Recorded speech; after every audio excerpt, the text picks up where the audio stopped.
माँ वह नदी है जो चुपचाप बहती है, उसकी गोद में ठहराव है, जैसे समय भी वहीं आकर सांस ले लेता हो और उस सांस में बसती है सृष्टि की सारी कोमलता। माँ वह अनलिखा पाठ है जो हृदय की स्याही से लिखा जाता है और हर धड़कन में अनंत तक गूंजता है। प्रधानमंत्री नरेंद्र मोदी के जीवन में यह नदी रही हीराबेन, एक ऐसी साधारण माँ जिन्होंने असाधारण बेटे को गढ़ा। आज हीराबेन की याद इसलिए क्योंकि हीराबेन जब तक इस दुनिया में थी, मोदी की कोशिश रहती थी कि वो अपना जन्मदिन अपनी माँ के साथ ही मनाए।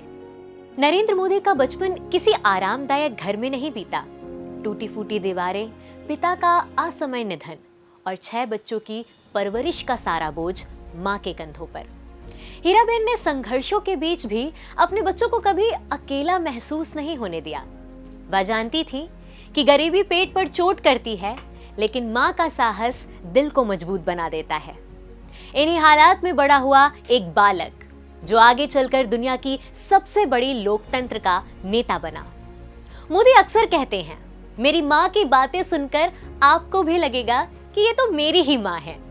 वह छोटी छोटी बातों में भी जीवन के बड़े पाठ पढ़ा देती थी, जैसे थाली में उतना ही लेना जितना खा सको, खाने को खूब चबा चबा कर खाना, और सबसे बड़ी बात, बेटा रिश्वत कभी मत लेना।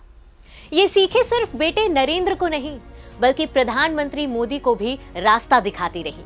2014 की ऐतिहासिक जीत के बाद जब पूरा देश जश्न में था, नरेंद्र मोदी सबसे पहले अपनी माँ के पास पहुंचे, उनका आशीर्वाद लिया।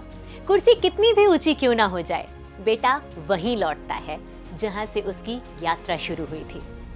प्रधानमंत्री आवास की तस्वीरें आज भी लोगों की आंखों में ताजा है, जहां मोदी अपनी मां को व्हीलचेयर पर बिठाकर घुमा रहे थे। यह सिर्फ दृश्य नहीं था, यह संदेश था कि इंसान कितना भी बड़ा क्यों ना हो जाए, मां की ममता के आगे हमेशा नतमस्तक होता है। यह रिश्ता नया नहीं था। 1992 का एक दृश्य आज भी इतिहास के पन्नों में दर्ज है। एकता यात्रा सम्मान समारोह का मंच, नरेंद्र मोदी को सम्मानित किया जाना था, मां भी वहां मौजूद थी। वह मंच पर सकुचा कर खड़ी रही, लेकिन बेटे की आंखों में गर्व की चमक थी, जैसे कह रही हूं, मां आपने जिस राह पर भेजा था उस पर मैं सच्चाई से चला हूं। हीराबेन कभी किसी सरकारी या सार्वजनिक कार्यक्रम में मोदी के साथ नहीं जाती थी।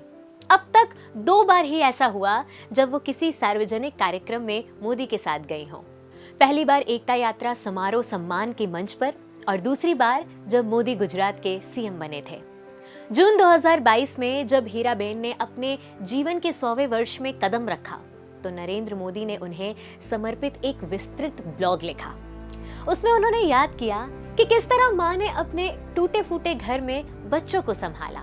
मोदी के बारे में उनकी मां कहती थी, मैं तो निमित्त मात्र हूँ, तुम्हारा मेरी कोख से जन्म लेना लिखा हुआ था, तुम्हें मैंने नहीं भगवान ने गढ़ा है। माँ और बेटे का यह संबंध किसी एक परिवार की कहानी नहीं है, यह उस अनलिखे पाठ की तरह है जिसे हर इंसान अपने दिल में पढ़ता है।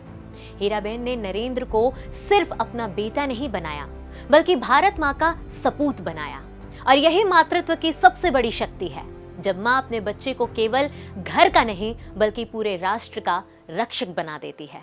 माँ चली जाती है, लेकिन उसका स्पर्श जिंदगी और स्मृतियों में ठहरा रहता है, जैसे किसी पुराने घर में अब भी दीपक की लौ धड़क रही हो, एक अदृश्य लौ जो कभी बुझती नहीं।